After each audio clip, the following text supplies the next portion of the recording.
যদি কারো মোকাবেলা করার মতো ক্ষমতা থাকে সামনে এসে মোকাবেলা করবেন, কালকা সকালে ফুডুর ফুডুর করবেন না।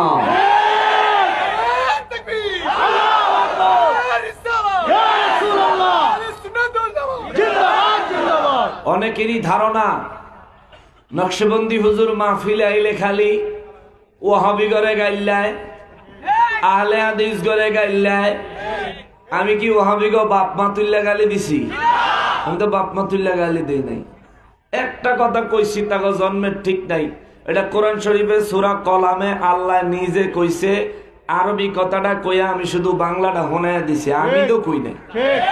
কথাটা কইছে কে? আল্লাহ। নবীর দুশ্মনী ছাইরা দাও, আল্লাহর এই আয়াতের বিধান তোমার উপরে যাইতো না। শোনেন মুসলমান, আমরা মানুষের মধ্যে বিভেদ সৃষ্টি করার আশা রাখি না। কেন বলবেন হুজুর? প্রমাণ দেন। আমাদের বাপ দাদা মুরব্বীরা যেইভাবে ইসলামিক নিয়ম কানুন ইবাদত বন্দেগী করে গেছেন, সুন্নিদের আমল আখলাক মুরব্বীদের সাথে মিল আছে না? মুরব্বীদের আমলের ব্যাপারে সুন্নিদের কোনো প্রশ্ন আছে? ওনারা যা করছে আল্লাহর ওলিদের কাছ থেকে সরাসরি শিখে শিখে করছে, ঠিক কিনা? অতএব ওনাদের কাজে ভুল থাকতে পারে, আমার ভুল হতে পারে, ওনাদের কাজে ভুল থাকতে পারে। এই জন্য মুরব্বীরা যেভাবে করছে আমরা সেভাবে করি, করার চেষ্টা করি, ঠিক কিনা? কর। কিন্তু মাঝখান দিয়া মুরব্বীরা ভুল কইরা কবরে গেছে, এই কথা যারা কইব এরা হইলো বেজাল লাগাই না। এগো বিরুদ্ধে কোরআন হাদিসের দলিল থাকলে জানার দরকার আছে না নাই? জোরে বলেন আছে না নাই? এমন একটা দল পৃথিবীতে থাকবে, এমন একটা দল পৃথিবীতে থাকবে, তাদের কথা আল্লাহ নিজে কুরআনুল কারীমে বিভিন্ন জায়গায় বারে বারে বলেছেন। আমি গুনাহগার, এই মুহূর্তে খেয়াল করতেছি সূরা তাওবার 23 নম্বর আয়াতে কারিমা আল্লাহ কয়, বান্দারে শুধু সমাজের মানুষ, মেম্বার, চেয়ারম্যান, আত্মীয় স্বজন, অমুক সমুক তাদের মধ্যে বাতিল ফেরকা থাকবো এমন না, তাদের মধ্যে ইমানদার থাকবো। কথা এখানে শেষ না। আল্লাহ কয়, তুমি যারা বাপ ডাহ তোমার বাপও বেঈমান হইতে পারে। দলিল আল্লাহ কোরআন শরীফে কয়, বিসমিল্লাহির রহমানির রহিম, ইয়া আইয়ুহাল্লাযীনা আমানু লা তাত্তাখিযু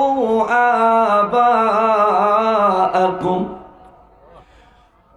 ওয়া ইখওয়ানাকুম আউলিয়া ইন ইসতাহাব্বুল কুফরা আলাল ঈমান।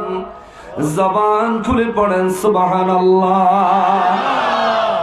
রব্বুল আলামিন কালামে হাকিমে সূরা তাওবার 23 নম্বর আয়াতে প্রথমে কয়, ইয়া আইয়ুহাল্লাযীনা আমানু, ও ঈমানদারের দলেরা রে, লা তাত্তাখিযু, তোমরা গ্রহণ করিও না, গ্রহণ করিও না, বানাইও না, মেনে নিও না, আবাআকুম, তোমার বাবারে, ওয়া ইখওয়ানাকুম, তোমার ভাইয়েরে।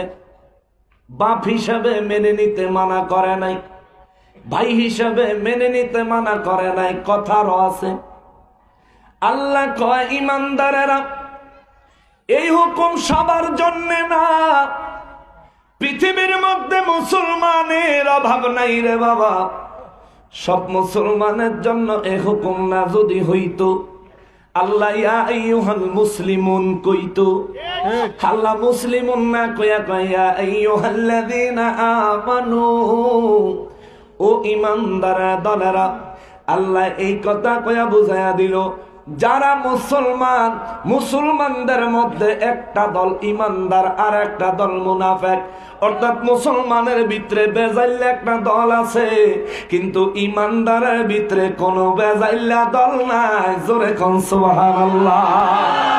আল্লাহ পাকের এই কথা দিয়ে প্রমাণ হয়ে গেল রে বাবা, যারা ঈমানদার তাদের মধ্যে কোনো বেজাল থাকবে না, থাকতে পারবে না। মুন্সিগঞ্জের মানুষ কি দুর্বল? সারা দেশে সব থেকে বেশি আলু উৎপাদন হয় আপনাদের এলাকায়। এটা কার রহমত? আল্লাহ। জোরে কোন কার? আল্লাহ। কে দিয়েছে? আলহামদুলিল্লাহ কো, জোরে কোন আলহামদুলিল্লাহ। আলু খায়া কি আপনার শক্তি কমে গেছে? আহারে মুসলমান, যখন দেশে বন্যা দেখা দিছিল তখন সেনাবাহিনীর প্রধান কইছিল বেশি কইরা আলু খান, বাতের উপর চাপ কমান, ঠিক নেই? কইছিল চাউলের অভাব পড়ছে কিন্তু আলুর অভাব পড়ে নাই। এই দক্ষতা, এই যোগ্যতা, এটা একমাত্র আমনে গো। সারা দেশের মানুষের চিন্তা করিস না, আমরা মুন্সিগঞ্জের মানুষ আছি, বাত না পাইলে আলু দিয়ে রাখবো না খাইয়া তাহলে কোন সিস্টেম। আলহামদুলিল্লাহ কর না। এই নেয়ামত দিয়েছেন কে? আল্লাহ। জবান খুলে বলতে হবে, জবান খুলে। মুসলমান রে, এখানে ইমানদারের কথা উল্লেখ করে আল্লাহ বুঝিয়ে দিল মুসলমানের ভিতরে বেজাল্লা আছে না নাই? বেজাল্লাটা ফাটি আছে। কিন্তু যে ইমানদার, ওই ব্যক্তির মধ্যে কোনো ভেজাল থাকবে? ইমানদারের বেঈমানে দেখলেই গা জ্বলে উঠবে। ইমানদারের অন্য ইমানদারে দেখলে কলিজাটা বড় হয়ে যাবে। এটা হইল নিদর্শন। আমি গুনাহগারের নাম শুনলে অনেকের ভাইজামা গরম হয়ে যায়, আমারে দেখলে অনেকের মারতে মন চায়, আবার আমারে দেখলে অনেকে কলজারা বাইর করে কাটটা খাওয়াইতে মন চায়। এতে বোঝা গেল কদ্দুর ইমানদার হয়েছে জানে না, অন্তত পক্ষে শুরুটা হয়েছে, শুরুটা হয়েছে। এ মুসলমানেরা রে, আমার পেয়ারা নবীর উম্মতেরা রে, কমিটির লোকেরা কইয়া দিছে, ওয়াহাবি গো নাম কইতাম না। আচ্ছা আজকে সব সুন্নি গো পক্ষে ওয়াজ হইব, বাহি যা হ্যাগো উপরে সারবো না, এমনি এমনি সারবো না। এই দেশে কি ওয়াহাবি আছে? আছে। কেউ কয় আছে, কেউ কয় নাই। আচ্ছা ভাই, আচ্ছা আচ্ছা থাকতেও পারে, অসুবিধা নাই। আপনার এখানে যদি কোনো মানুষ, আপনি যদি এই ওয়াহাবিদের আকীদায় বিশ্বাসী হয়ে থাকেন, আমি আপনার ওয়াজ ঢুকানোর আগে আপনার বিবেকে কয়টা প্রশ্ন করি, আপনি নিজের নিজে জবাব দিয়ে আমার দেওয়ান লাগতো না।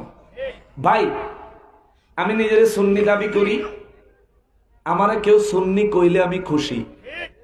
আপনি নিজের ওয়াহাবি দাবি করেন, মাহফিল কমিটির সিডি লেখা খবর দেন হুজুর রে ওয়াহাবি কইতো মানা করেন। তার মানে ওয়াহাবি কইলে আপনার খুশি লাগে না, বরং চেতন উঠে। তার মানে এই দল কদ্দুর বালা কদ্দুর খারাপ আপনার চেতন দেখলেই বোঝা যায়। 2 নাম্বার, ভাই আমি যে সুন্নি হয়েছি, এই যে মুরব্বী, এই যে বয়স্ক চেয়ারম্যান সাহেব সুন্নি মানুষ, আজকে আমাদের এখানে যে কোনো সুন্নি মুসলমানের এখন যদি মৌত হয়, সাথে সাথে আলেম ওলামা খবর দিয়া পরিবার পরিজন ছেলে মেয়ে যারা আছে সব কোরআন শরীফ লইয়া তেলাওয়াত করতে বসে যাইব। কিন্তু ওয়াহাবিদের আকীদা হইল মৃত মানুষের জন্য কোরআন তেলাওয়াত করলে বলে কোনো উপকারে আসে না। এই জন্য কোরআন তেলাওয়াত তারা করেন। আমার ভাই, আপনি যদি ওয়াহাবিদের আকীদায় বিশ্বাসী হয়ে থাকেন, ভাইও আমি মরলে কোরআন তেলাওয়াত হবে, আপনি মরলে কোরআন তেলাওয়াত হবে না। এবার আপনি নিজেই চিন্তা করেন, আপনি হেদালো গিয়া লাভ হয়েছে না ক্ষতি? 2 নাম্বার, ভাই 2 নাম্বার, আরে এতগুলি দলিল লাগতো না, আমি আপনারে বুঝাইতাম না যে দলে আছেন দল খারাপ। এতগুলো দলিল লাগতো না, আপনার বিবেক কয়টা প্রশ্ন আজকে আমি দিয়ে যাবো। নিজেরা নিজে বালিশের লগে মাথাটা লাগায় আর পরে হিসাবটা মিলেন যে নকশবন্দির এতদিন কইছি গালিবাজ, নকশবন্দি যেন বিবেক কয়টা কথা দিয়া গেছে, আসলে কথাটা কতটুকু গ্রহণযোগ্য চিন্তা করে দেখেন। এখন মরে যাবেন, আমারও এখন যদি মৌত হয়, আপনার এখন যদি মৌত হয়, আমার মৌতের সাথে সাথে কোরআন তেলাওয়াত শুরু হবে। আপনার মৌত হলে কোরআন তেলাওয়াত কেন, কিচ্ছু তেলাওয়াত হবে না, ঠিক কিনা বলেন? আমি মারা যাওয়ার পর আমার জানাজা হবে, আপনারও জানাজা হবে। আমার জানাজার নামাজ, আপনি কোন জানাজার নামাজ দোয়া, আমরা এটা মানলাম জানাজার নামাজ ওই দোয়া, এই দোয়ার পরও ডবল করে আমি আবার দোয়া পাবো। আমার সুন্নি মুসলমান আমার লেগে দোয়া করবো, ঠিক কিনা বলেন? ভাই আপনার যেন ওয়াহাবি হয়েছেন, আপনার লেগে দোয়া করতো না।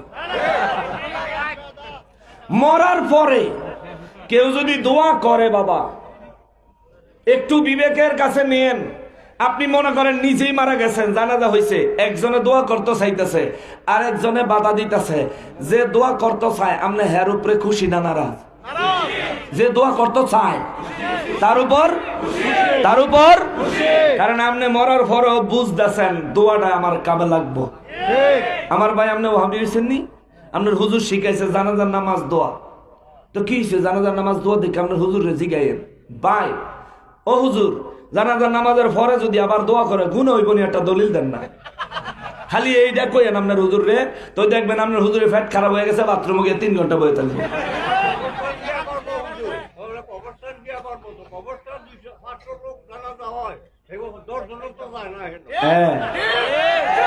মুরব্বীর কথা ঠিক আছে তো, এর লেগেই তো জানাজার পর দোয়া চালু করছি। যারা জানাজা করছে সবাই আনতে দোয়া কইরা দিব।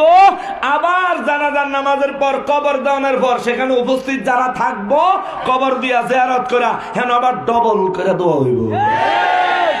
এই তো সিস্টেম। আমার ভাই, আমার বাপ, আমার মা, আমার আত্মীয় মারা গেছে, আমি তার জন্য যত বেশি দোয়া করবো তত বেশি লাভ, তার জন্য তত উপকার। ভাই আপনি যেন ওয়াহাবি হইছেন, জানাজার পর আপনার লেগে দোয়া নাই, আমার লেগে আছে। আমার আকীদা, আমার নূর নবী রহমাতুল্লিল আলামিনের আল্লাহ হাজির ও নাজির হওয়ার ক্ষমতা দিয়েছে। সুবহানাল্লাহ বলেন। আপনার এটা আকীদাত নাই, আপনার হুজুরগা আকীদাত নাই। আমি মারা গেলে আমার আকীদা, যখন আমারে কবরে বিসমিল্লাহি ওয়া আলা মিল্লাতি রাসূলিল্লাহ বলে ছাড়বে, আমার আকীদা, আমার মধ্যে নবীর প্রেম আছে, আমি নবীজির ভালোবাসি, বিশ্বাস করি আমার নবীজির নূরানি কুল মোবারকে আমার লাশটা গ্রহণ করবে।